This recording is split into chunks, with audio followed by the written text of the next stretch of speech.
Hello viewers, তো চলো আজ তোমাদের একটা সিম্পল রেসিপি শেয়ার করা যাক। সো আজ করব ঝিঙে আলু পোস্ত। তো ঝিঙে আলুটা ভালো করে কেটে নিয়েছি এরকমভাবে ডুমো ডুমোভাবে।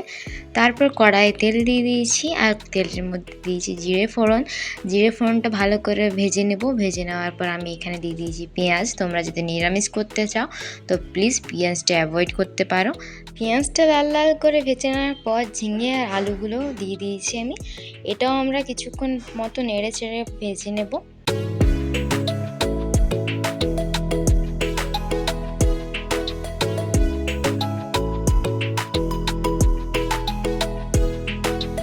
এরপর আমি নুন দিয়ে নিয়েছি, তোমরা তোমাদের স্বাদ অনুযায়ী নুন দিয়ে নেবে। আর নুন দেওয়ার পর দেখতে পাবে যে জল বার হচ্ছে এটা থেকে। জল যখনই বার হবে একটু ঢাকা দিয়ে দেবে যাতে এটা সেদ্ধ হয়ে যায়।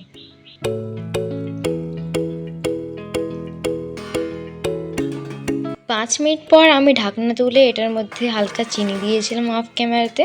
তোমরা যদি মিষ্টি মিষ্টি পছন্দ করো তাহলে চিনি দিতে পারো, চিনিটা অপশনাল। এবার যখন আলুটা সিদ্ধ হয়ে যাবে আমরা দিয়ে দেবো পোস্তটা দেওয়ার পর 10 মিনিটে ভালো করে ফোটাবো। ঢাকা দেওয়া চলবে না, বিনা ঢাকাতেই ফোটাবো।